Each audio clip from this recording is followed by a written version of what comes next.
Thanks for coming. We have a pleasure of hosting Erik Petersen here today. And Erik has been working in software development on different roles for better part of the last 20 years. And he was just flying back really from conference on Agile in LA and stopped by over here and offered to give a talk talking about 80-20. I've already heard a couple of people mention that it's more like 90-10, or it's more like, in my case, it's more like 99-1, but you know, that's a different story. So without spending any more time on this, here is Erik. I don't know whether you want questions as people have them or save them to the end, up to you. Yeah, questions as you have them, yep. Okay, thanks, Goranka. I'm based in Melbourne, Australia. I've been involved in custom software development for most of the last 20 years. So a lot of what I'm talking about relates to custom software development, you know, originally Agile with a small a before Agile with a big A came along, trying to get things done as quickly as you can. So over the years, I've discovered the 80-20 rule is quite a common thing behind a lot of what we do with software development. So I'm going to talk about some formal and some informal approaches where we can utilize the 80-20 rule. First off, a picture here. Anyone have any idea what this could be a picture of? It's actually MGM World in Florida, in Orlando. Has anybody seen anything interesting in this picture? Mickey Mouse. How many people can see Mickey Mouse? Ah, good, good, good. Okay. The normal photo, it's actually a lot harder to see Mickey Mouse. Oh, sorry, who can't see Mickey Mouse? Excellent, this is good. I've actually played around with the photo by putting this bar across the top, right across the top of the ears. You actually see Mickey a lot easier. I've given this talk in the past and you'll get like 1 or 2 people putting their hands up saying they can see something. I think this is a great metaphor for sometimes something can be right in front of your eyes and you mightn't really appreciate it. And that's what I think the 80-20 rule really is. Okay, I'm going to show a slide with a question on. I'd like you to raise your hand if you think you know the answer, but please don't call out the answer, okay? So we have here, okay, can you raise your hand if you think you know who this man is? Okay, okay, a couple. Okay, don't say anything yet. We'll find out in a couple of slides if you're correct. This person is an engineer and a lawyer, and he discovered the 80-20 rule. So let's think a little bit about the 80-20 rule. The 80-20 rule is pretty much behind almost everything. It's like a very organic rule, and there's a guy called Richard Koch who wrote a book in '98, and a quote from it is, this rule can multiply the profitability of corporations and the effectiveness of any organisation. It even holds the key to raising the quality and quantity of public services while cutting their cost. Wow, sounds pretty revolutionary. If anyone goes on a time management course, typically one of the things they'll teach you about is the 80-20 rule. So what is it? Basically, it's when you have a group of causes, 20% of the causes are typically responsible for 80% of the effects. And for whatever reason, it seems a common rule or law in any sort of organic system. You know, it really does prove that, quotes, God does play favourites. And here it is visually. Typically, 20% of something will account for 80% of something else. It's a bit odd that we actually call it the 80-20 rule because typically we think of it as the 20-80 rule. If you go searching on the net, you'll often find some people will say, oh, I've just disproved the 80-20 rule. I did an analysis of something and it was actually 55, you know, 63. Therefore, 80-20 doesn't work. It's an indicative trend. It's like, you know, a logarithmic relationship. It's basically saying that typically some things are more important than others. An early example of the effectiveness of the 80-20 rule, IBM in the early 60s did an analysis of their big iron mainframes and actually found that 20% of the instruction set was being executed 80% of the time. So they went back and they re-engineered that 20% to make it blindingly fast, and they got exponential improvement in the speed overall of the operating system. And for a long time, this was a very tightly held secret within IBM, that this was the secret behind their efficiency. So as far as I know, that's one of the first examples of using the 80-20 rule in technology and really leveraging a business benefit from it. So, who is this person who discovered the Pareto principle? Put your hand up if you think you know what his name might be now. Okay. It's obviously someone called Pareto, and this is Vilfredo Pareto. He actually studied economics in Italy, and he realised that 80% of the wealth was concentrated in 20% of the people in Italy. And he remained relatively obscure, and then another guy came along, and his name was actually Joseph Juran. And he studied quality in American industry in the 1930s and the 1940s, and he actually proposed this idea of a generic rule, not just a rule in economics. He described it as the vital few and the trivial many. And he didn't actually name it after Pareto. There was a bit of a mix-up.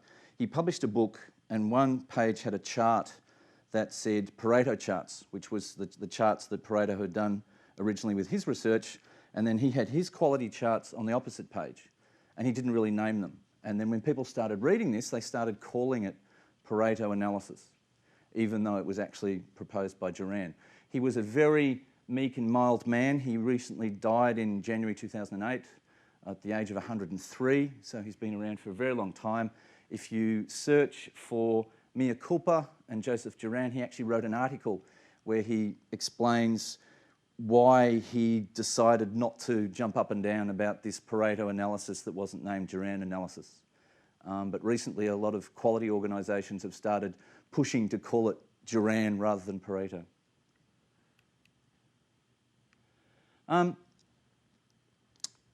Juran did a lot of work outside discovering the 80-20 rule. Another little survey just to make sure that you haven't fallen asleep yet. Which of these do you think Joseph Juran could have been responsible for? Fitness for use as a definition of quality, the concept of cost of quality, or the ideas of total quality management? So can I have a show of hands for fitness of use, definition of quality? Yeah, okay, couple. Cost of quality? Okay, oh, lots of enthusiasm for cost of quality. Okay, total quality management? Yeah, a few, okay. He's actually quite an amazing guy because, believe it or not, he's responsible for all of them. And in my opinion, you know, in 50 to 80 years, this guy will be seen as one of the giants of not just software quality, but quality in general. An amazing guy. Okay, sweet spots. In sports, where I come from, we have a sport called cricket. And a lot of Indians relate very strongly to cricket, and I used to have some great start to phone conferences with Indian teams where we'd be discussing who was the best batsman at that time. You know, was it Sachin Tendulkar or was it one of the Aussies? And depending on what their averages were, that would change. But if you had a cricket bat or a baseball bat or a tennis racket or a golf club, sportsmen know that there's a sweet spot where if you hit the ball properly, minimum effort, maximum return. And that's what we're talking about with the 80-20 rule. You're trying to find the point of focus where for the minimum effort you can get your maximum return. So how do we identify these sweet spots? We use what's called Pareto analysis.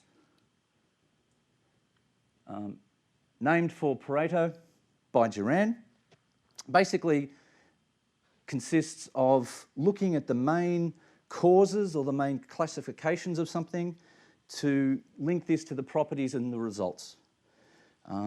So you're trying to establish what these relationships might be. There's many, many criteria for Pareto analysis. Whatever you're interested in, you know, it would be your point of focus. And how do we work with this? We then move on to what we call a Pareto diagram. So what's a Pareto diagram? Again, named by Juran for Pareto. Typically a graph of results of causes and sorted by most to least. And most people will have seen a Pareto chart. I'll give you an example in a sec. You can use them, create them with most spreadsheets or graphing tools. Now, a quick diversion. We have there 3 cartoon characters in their late teens that we would be familiar with as pre-teenagers. They're very famous cartoon characters as pre-teenagers. This is like the slightly bizarre teenage version. This guy here in the yellow t-shirt is typically very neurotic and very insecure. This guy here is normally holding a blanket. And this woman here does psychoanalysis of this guy here. This guy's bald and he's got a big curly hair. Anyone starting to get a feel for who they might be? Yep. I don't remember the name in English. In Norwegian, it's Knutna. Okay, in Norwegian it's Klutner. Can we go for the English? Peanuts, of course, yes.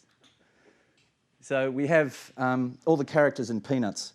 Now, I know that some people get obsessed with things, but this is actually the lid of a laptop. You know, I'm not sure what this would say about you professionally if you walked into a business meeting with a Peanuts laptop. In fact, it's quite bizarre. I'm not sure what it's trying to represent. You've got people lined up at a bus stop, and then you've got people lined up and the bus stop has moved.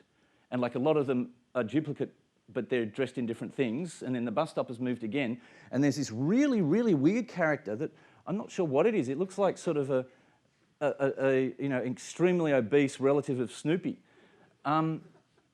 And down the bottom, you know, they're all waiting at these three different surreal bus stops. And down the bottom, there's this tiny little bus. I don't want to speak ill of the Japanese, but I think this is probably a Japanese concept when it was marketed. It just doesn't, yeah, it loses something in the translation, I think. But the clever thing for me is because it's a lid of a laptop, it's basically public domain. So, you know, you can see it and I can't be told off by Mr. Schultz and his relatives. Okay, so why would I be looking at this? Well, I am going somewhere with this. How many named identifiable characters do you think there would be in Peanuts, or I can't pronounce the Danish anymore, but yeah. 0 to 20, 20 to 40, 40 to 60, or 60 to 80. Now, this man was drawing this cartoon for almost 50 years, I think. So hands up if you think there'd be 0 to 20 characters. Okay, quite a lot. Gee, you're easily misled. There were more than 20 on that slide before. 20 to 40? Okay, about the same. 40 to 60? Or fewer, okay. 60 to 80? Okay, there's a few, okay. It's amazing.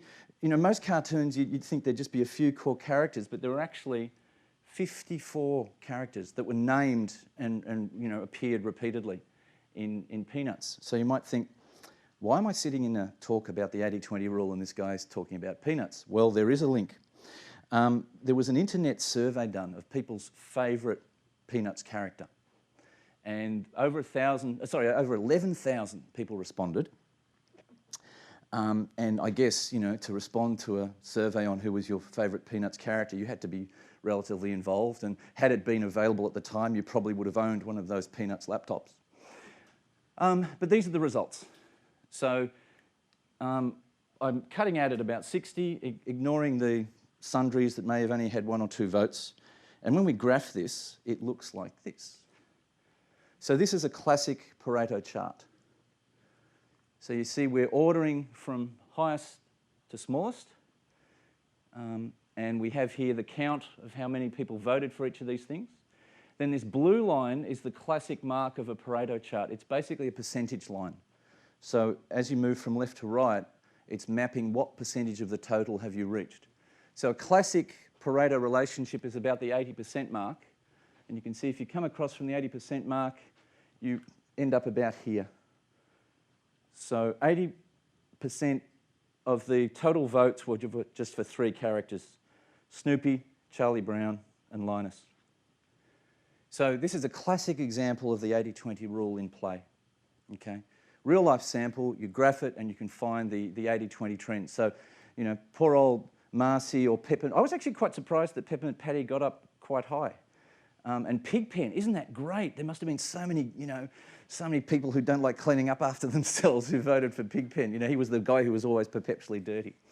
So this is an example of the sort of analysis you can do. So, you know, if you're trying to study something, you work out the criteria that you're interested in, you create the Pareto graph, and we'll see that if you're trying to get any sort of process improvement or something similar, the obvious place to start is in this area here where all your results are coming from. Okay, and we're going to see different examples of that as we go through. Here's a quote from Dr. Contrarian's Guide to the Universe. It's on living by the 80-20 rule. You'll miss the glorious world of timing, luck, and surprise, all of which lurk in the shadows, not the light of life. It's fine to understand life in terms of the Pareto principle, just don't live it that way. I think, gee, that sounds pretty bleak, you know, and slightly chaotic. And to me, that reminds me of a typical IT project. So I'm thinking, wow, okay, if you don't want to live in chaos and the 80-20 rule helps move you away from chaos, then maybe that's a really good thing for people who work in IT. And so it is proved. I first gave this talk about 5 or 6 years ago, at which point I hadn't really discovered Agile. And now that Agile has come along, and one of the Agile principles is actually based on the 80-20 rule.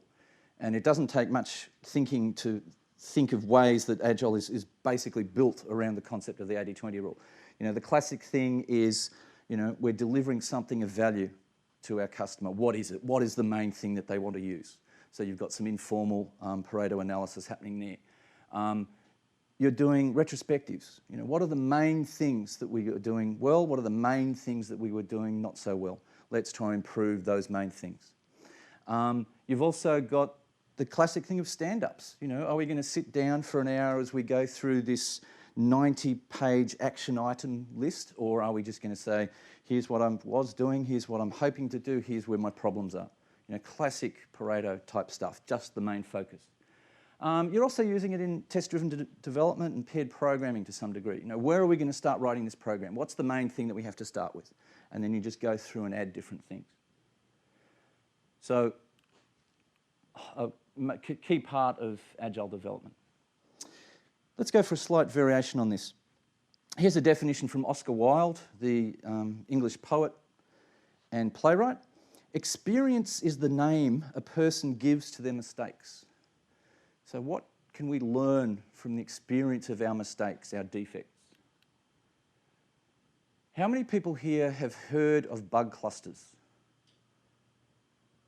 Yeah, that's really freaky. That's probably, I don't know, 5%.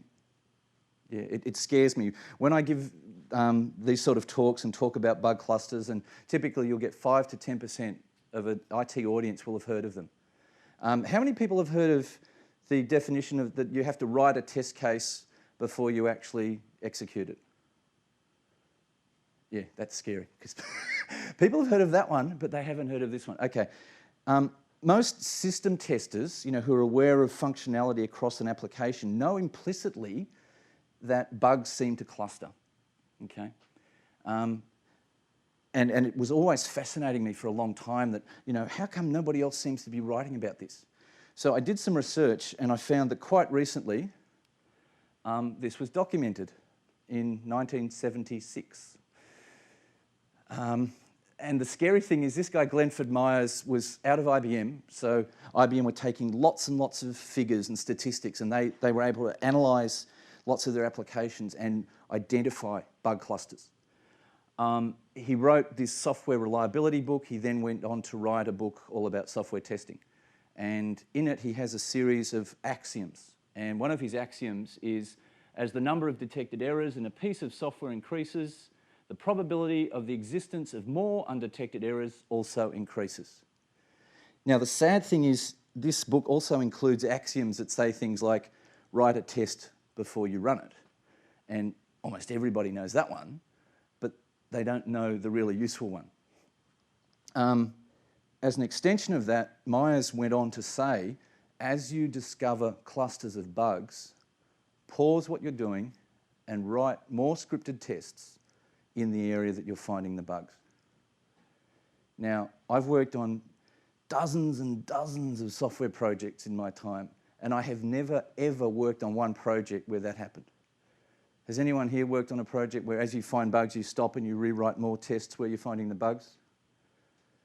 Yeah, no, it's quite sad, because the whole idea of writing a script before you run it relies on writing more scripts when you find the bugs. And one of the key things you'll find that I'm talking about is feedback.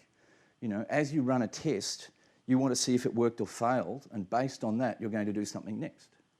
And if all you're doing is running scripted tests, you're never going to get that feedback loop. So for whatever reason, people have forgotten this. The people who knew about bug clusters, great. Now the rest of you know it. You know, hopefully it'll maybe not change your lives, but you know, make your development life a little bit easier. So how can we do this analysis? Well, we can use a Pareto chart of the defects.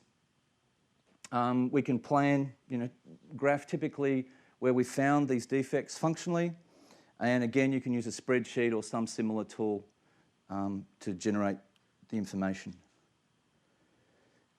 So I'm going to now present a short presentation about a project I'll call W. I've had to change slight details on it. It was a small web project.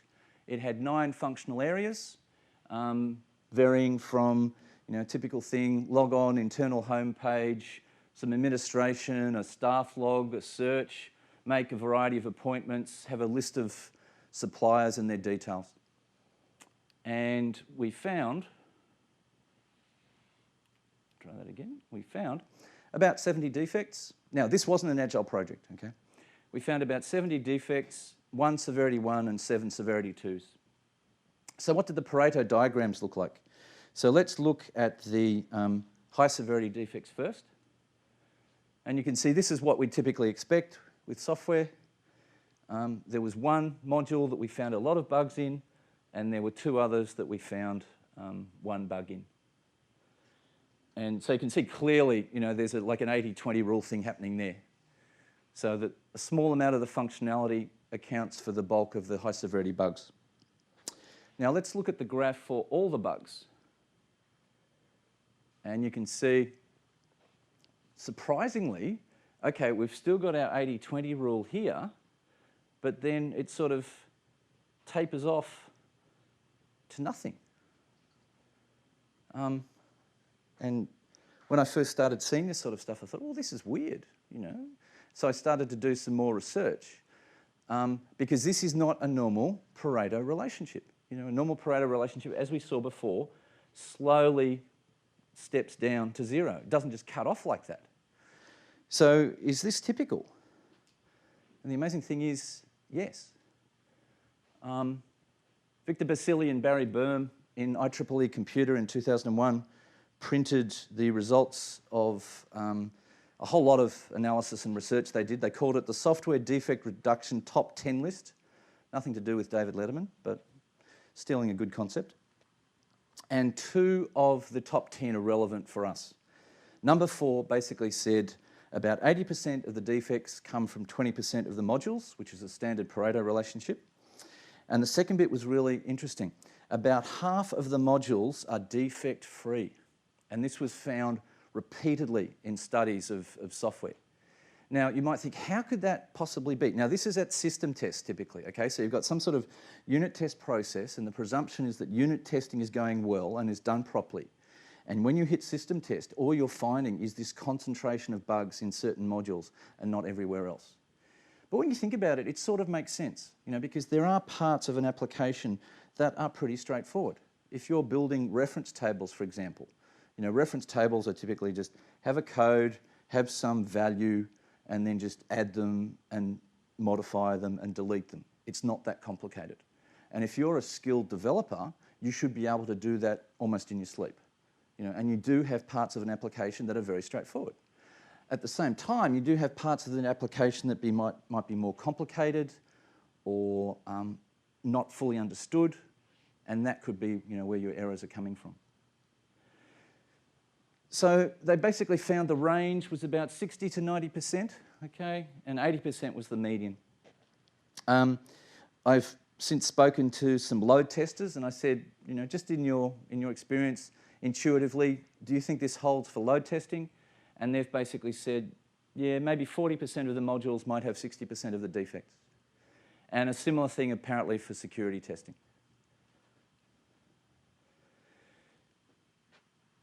The second one that's relevant, and again, this is more relevant for non-Agile projects, they found that 90% of the downtime from traditional large software packages was accounted for by 10% of the modules. So there clearly was this idea of, part of the software is a lot more error-prone than others.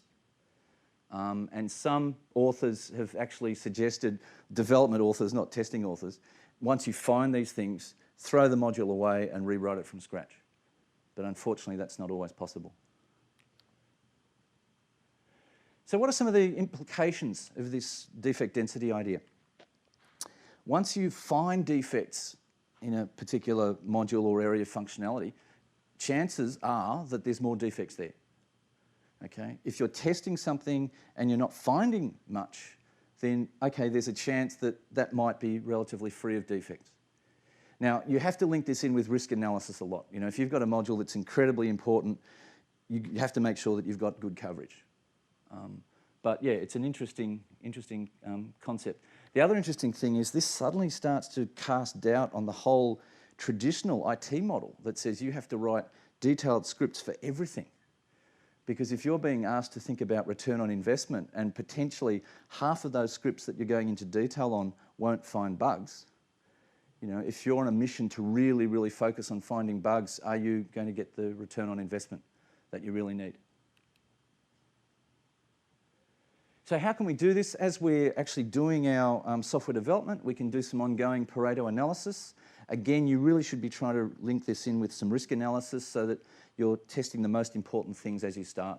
So you're not just randomly, oh, here's some defects. There is some logic behind it.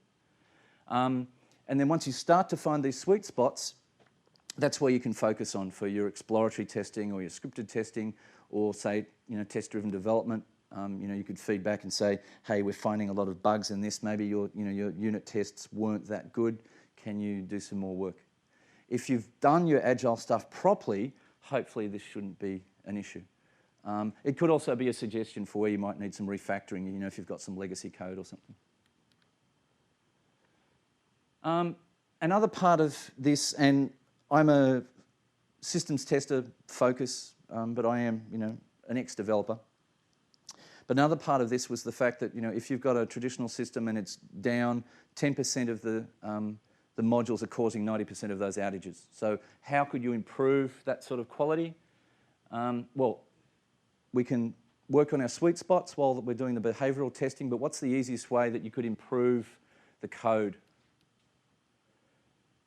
So typically you want to get the best structural testing you can at unit testing and integration level. You can also look for code smells, okay? And if we leverage the idea of bug clusters into code smells, it should be reasonably straightforward to say, okay, where we're finding some code smells, chances are we'll find more, if this 80-20 rule is holding. An interesting aside, I was involved with the review of The Art of Agile Development that Jim Shaw wrote recently, and there was a lot of mailing list discussion, and I was pretty much the token tester. And there was a lot of very vigorous discussion about the whole nature of bug clusters. And Jim Shaw and a lot of the other developers were basically saying, no, bug clusters don't exist. But we do have complex areas of code. So I think it was part of, two sides of the one coin, that the developer is focusing on individual modules and they're acknowledging, yes, some modules are more complicated than others, whereas the system tester is sort of seeing the whole thing and tending to see the world in terms of bugs rather than code. So another way that we can find these deeper defects, a guy called Rob Sabaran in Canada worked with a guy called Kim Davis, and what they were doing was rapid analysis of bugs as they were finding them, and as they seemed to discover a cluster, they'd then pair in that area, and as well as fixing the bug they just found, they'd look for other bugs. And they did a little bit of experimentation in this field, and they basically found typically they were finding 13 defects for every 10 defects that had been reported. So that's another technique you can use, go straight to the code. So a little tip we have for building smarter. Tip 1, when you find bugs or big smells, look for others nearby. One issue with this is you're not going to find these Pareto relationships until you've actually started testing. So you really want to know about it beforehand. So what is it you can do with it? Can we try and anticipate where these bugs are going to be? And I've already mentioned risk, and risk is one of the best ways that we can do this. Here's a quote from the Software Engineering Institute. Today's risks are tomorrow's problems. So if we can identify by risk where we think these bugs might be occurring, that's a great starting point before we actually start physically testing the code. So how can we do this in terms of identifying our risks? Well, we have to understand our users and what they want to do. So that's an obvious spot to start, to try and focus on to make sure that we won't have any bugs. And then where we might have problems, so where things are functionally risky. So we can do some analysis and say, just intuitively, where do we think the most complicated things are? Or you can do the traditional risk analysis. What's the likelihood? What's the impact? What's the surprise factor? How quickly could this become a risk? Also, you can look at it in terms of structural risk. So where are these things more likely to break? So where are the new functions that popped up late? Where are the things that have lots and lots of interfaces? Where do we have functions that are very, very complicated, or have an ongoing history? The classic situation is somebody's been working on this module and almost finished it, and then they go and leave, and someone else comes along and inherits it. Now, if the TDD's been done well, that shouldn't be too much of a risk, but if it hasn't, you've got all sorts of possible communication issues. Another way that you can measure this, because at one stage I was talking to somebody and they said, what if the developers, if you've got sort of a test and a development team, what if the developers just don't want to tell you this information? What if they don't want to do this sort of analysis? Is there any way to get this sort of information? And I thought, oh no, I don't think there is. And then I was talking to someone later and they sort of smiled and thought, you haven't thought about this enough. And I thought, well, what do you mean? And he said, if you can simply go to something like the checkout records, which modules have been checked out the most? That should typically mean that they're the ones that have had the most problems. And because of the way the 80-20 rule works, it should be quite obvious. There should be a small number of modules that have been really checked out a lot. Another measure that you can have is, once it's been coded, which modules have the largest number of tests. Okay? Because in terms of complexity, more tests should mean you're covering off a lot more complexity in the code. And hopefully you can feed these structural risks into your functional ones. Another aspect of this, and I was speaking at a conference in New Zealand once and talking about this, and a woman put her hand up and said, we had to create a new system for our users. And we asked them, which of our existing systems would you like us to model this on? And they pointed to a particular one that was the buggiest that they had. It was really, really buggy. And the developers couldn't understand while their users were saying, we want a system that's like this buggy one. And when they talked to them more, they realized it because it was the most user-friendly one. So even though there were bugs in the code, because it was easier to use, the users saw it as higher value. So if you're in a situation where you're basically at a fixed level of quality and it's very hard to make the quality better, one approach is to identify what are the key modules that your users are using most of the time, and typically, the 80-20 rule holds for that, and then really, really focus on making those as usable and simple and straightforward as is possible. And that way you can actually get the users forgiving your bugs. So it's a bit like smoke and mirrors here. This is really usable. You don't notice our bugs. An important part of that, though, is to make sure that the number of tests in each area reflect, the importance of that particular area. So tip number 2, spend time designing and testing where your users spend their time. Another approach is trying to reduce our risk. So we might build or prototype, using extreme programming or other agile methods. And reducing the risk where we may have problems, typical things, schedule the riskiest work first, okay, classic agile principle, and always be revising your risks as you get new information. Another thing is where we've got the structural risk, where we're trying to reduce our risk, do your pair programming, refactor as much as you can, do Pareto analysis of your design or development issues. Now, an interesting thing is there's often a lot of animosity towards what I'll talk about a little while later, the CMMI, and a lot of the high rigid process approaches of the Software Engineering Institute. But one of the interesting ones that Watts Humphrey created was a thing called the personal software process. Now, have people here heard of the personal software process? Yep, okay, a few. The wonderful thing about it is it basically says, okay, one of the key things that we should be able to really, really work on is develop a skill at estimating how long it's going to take to do a program and understanding what sort of errors they make. And so the PSP is all about a series of small exercises where you estimate how long it will take you to write a program, and then you keep track of the errors you make. So over the space of writing these small programs, you get much better at your estimation skill, and out of the bugs that you make, you do a Pareto analysis, and you find there's certain sorts of bugs that you make more than others, and you create your own personal checklist out of that. So where Watts didn't quite get the idea right was because he was a process guy, he wanted people to keep doing this forever.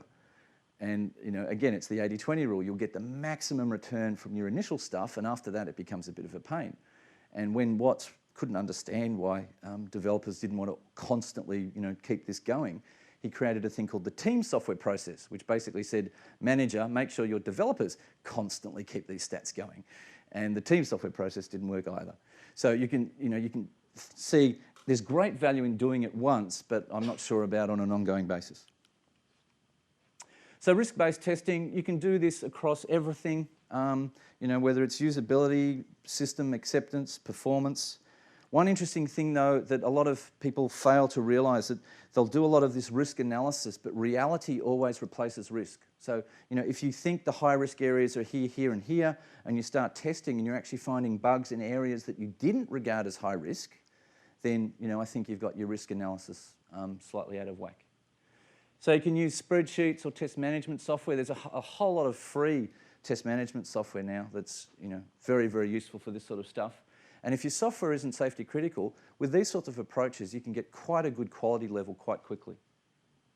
And like anything, if you're trying to have behavior-driven development or a whole series of functional automation, it's very hard to automate everything. But if you can identify, say, where the bug clusters are or where the very important modules are, that's a great spot to automate. So anticipate where the bugs will be and look there first in design, build, and test. The largest room, a great quote. The largest room in the world is the room for improvement. And I would say that the Pareto principle belongs in the middle of that room. So can we leverage these 80-20 relationships in general process? Well, the CMMI, the Capability Maturity Model from the Software Engineering Institute, one of the key techniques it uses is the idea of the 80-20 rule. And it's actually quite interesting that there is a lot of synergy between Agile, utilising the 80-20 rule, and CMMI.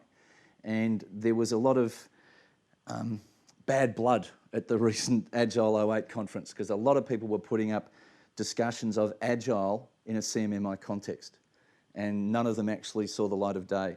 And Scott Ambler did a survey from Dr. Dobbs readers, and there was actually a very large overlap between CMMI and Agile. And I think that's one of the main reasons, because the 80-20 rule is so important in both. So we found that defects are like diamonds. You find them in sort of specific spots, not everywhere. So can we use defects to help us improve our process? So instead of just analysing developer by developer with the personal software process, for example, can we do some sort of team analysis? Well, again, there has been a lot of work done in this area. Orthogonal defect classification came out of IBM. This is a very good process, and lots of different companies have different ways of doing this. It was invented by Ram Chilaregge at IBM in 1990. This is a very IBM-flavoured talk, but for a long time, they were gathering all this sort of information.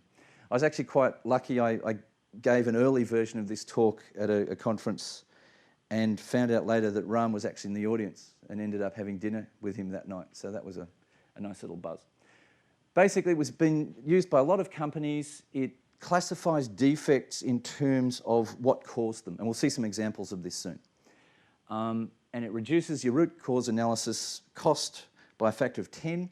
The issues tend to be in training, and consistency in the ratings of what you're doing. But with a lot of the 80-20 stuff, providing you can catch the main trends, that's the most important thing. So let's have a look at a project from Motorola that I'm going to call X. Here's a Pareto chart, and this is based on code review results. So the first release, they analysed their code review results in terms of orthogonal defect classification. They found the major issues there were checking and assignment. Now, providing you had reasonable skill at doing this, you can see, you would see these trends pretty easily. So out of the whole code for this particular project, most of the issues were in checking and assignment. So the obvious process improvement is to focus on checking and assignment for the second release, and that's what they did. And you can see the proportions here for the first release suddenly have dropped significantly for the second. So by focusing in on where the problems were using the 80-20 analysis, they were able to get a much better quality for the second release and release the main causes of defects by around 15% of the total. Another example, we're going a little bit more exotic with our pictures here. Joseph Juran always seems to appear dressed in this suit and this bow tie. He was evidently a very functional man, So this is an example, new features being added to a second product release. Now again, this is not an Agile project, but it's typical of many things. So you've got the timeline here. Here was the planned deadline, and here's what was happening. And you can see, if this keeps going, they're going to miss the deadline by miles. So what they did was some Pareto analysis on the first release defects. And this isn't an actual Pareto chart, but it shows you the trends. So they're finding most of the issues in timing and interface. So they then went and rejigged their testing and focused on those two areas. And suddenly, their work rate increased exponentially. And okay, they missed the deadline, but they weren't that far off. Okay? And without that 80-20 analysis telling them where most of their problems were, this would have been much, much, much later in terms of delivery. So you can see we have sort of a bit of a quandary here that you've got to do some level of analysis to find these 80-20 rules. But if you're like on a true, Agile with a capital A project and they're saying, oh, don't track defects, they're evil, just put them on a card, we've got some interesting quandaries. Okay. Leverage the 80-20 rule to improve the design, build, and test process at all levels. Test reporting. When I first put this talk together, I was really, really upset, I guess is the word, because I was able to go and give this talk and give that survey. How many people have heard of bug clusters? And typically it would be 5 to 10%. And I thought this is crazy because just knowing about bug clusters can improve your working life so much.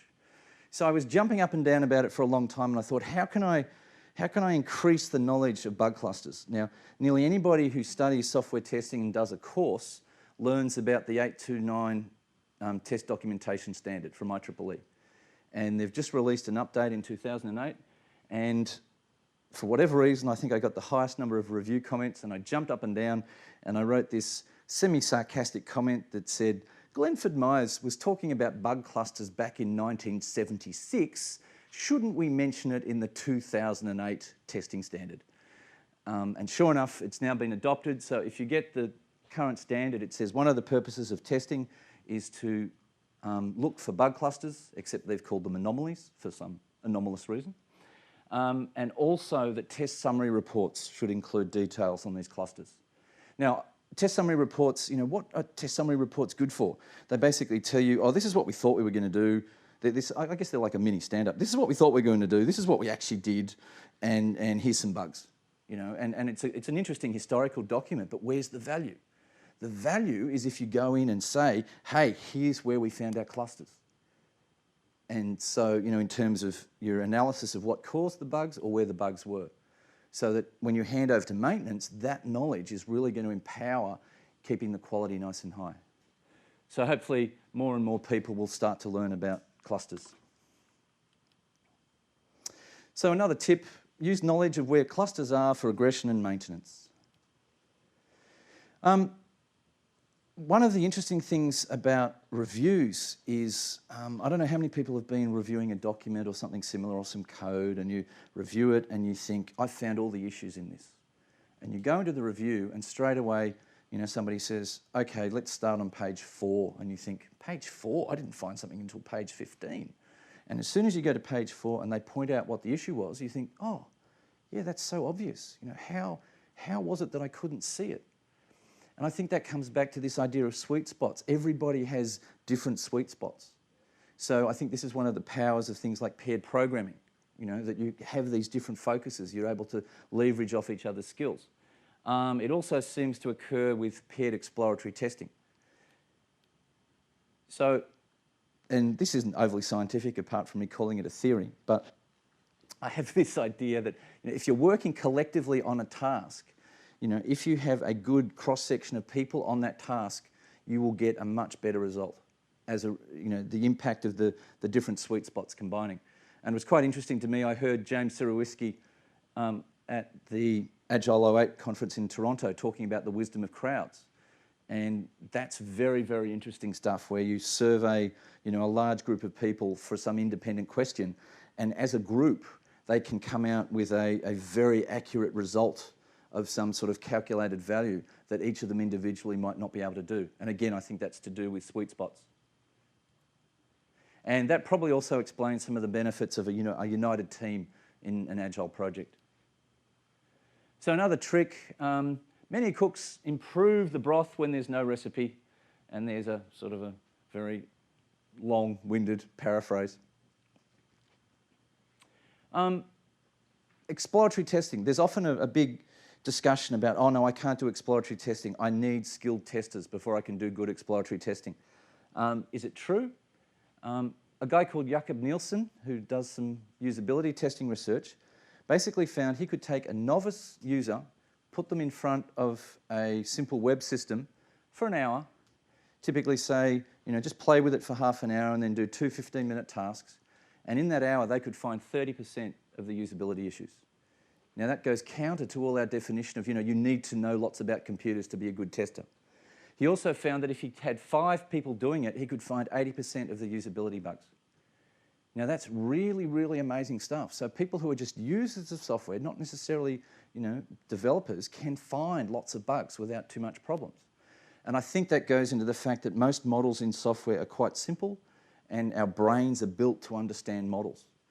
So how can a novice tester achieve it? Through the ability of, you know, understanding these models and having a sweet spot that lets you do this.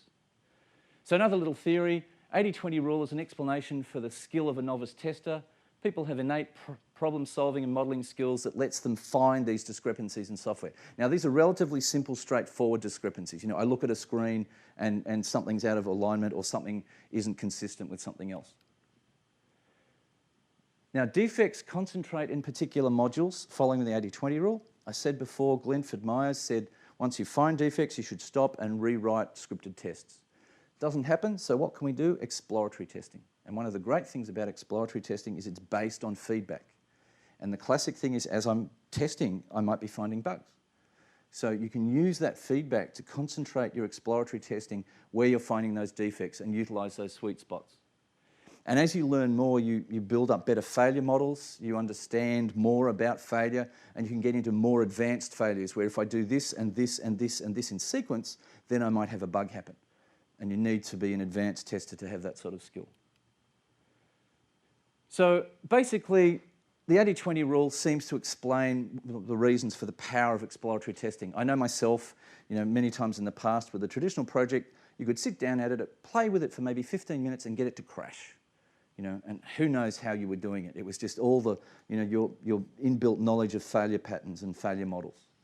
And I think that's one of the reasons, this whole idea of the sweet spot. So another trick this time, use exploratory testing in test projects with a mix of other techniques as required and explain to any skeptics it's an example of the power of the 80-20 rule. So, in summary, many cooks improve the broth when there's no recipe, believe in the power of exploratory testing. Oh, I thought I got rid of the rally monkey. Okay. When you find bugs or big smells, look for others nearby. Spend time designing and testing where your users spend their time. Anticipate where the bugs will be and look there first in design, build and test. And leverage the 80-20 rule to improve the design, build and test process at all levels. And I would argue that the 80-20 rule is build smarter rocket fuel.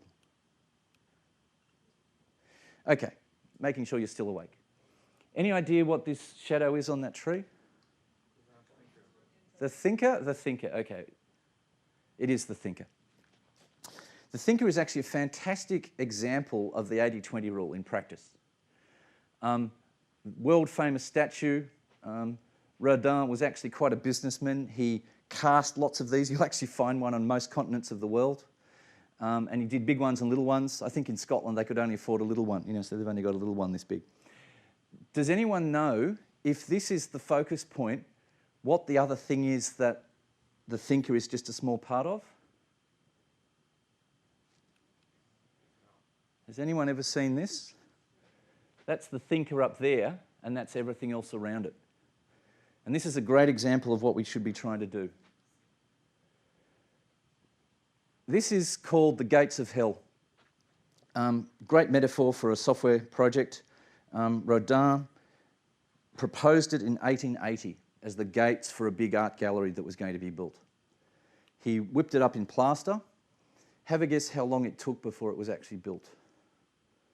The original intention was 5 years. It actually took more like 50. And effectively, it never really did what it was designed to do, because the building never got built. So it was built as gates, but it was actually stuck on a wall. But Rodin was a master developer, and what he did was, as he took commissions, he'd take commissions for bits of his gate.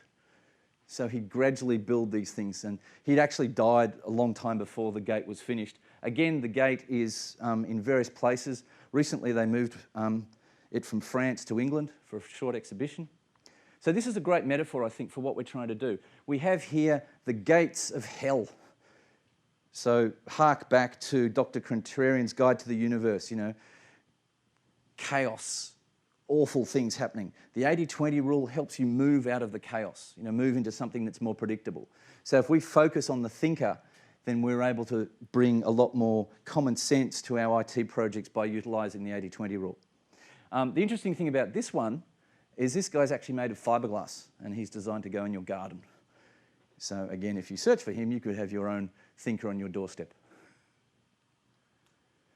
Okay, some last words. I've been a little cruel to Wilfredo Pareto in this talk. He's basically just popped up as a photo every now and then, and we haven't really seen much content from him. So here's a little bit of content. He commented on Kepler, the astronomer. Give me fruitful error any time, full of seeds, bursting with its own corrections. I'd like to paraphrase that slightly. Give me fruitful sweet spots any time, full of seeds, bursting with 80-20 benefits. So hopefully I've given you a quick walk through the 80-20 rule, formal, informal, and how it can improve your building of software, and hopefully you can take these hints and go away and have lots of fun with it. Thank you.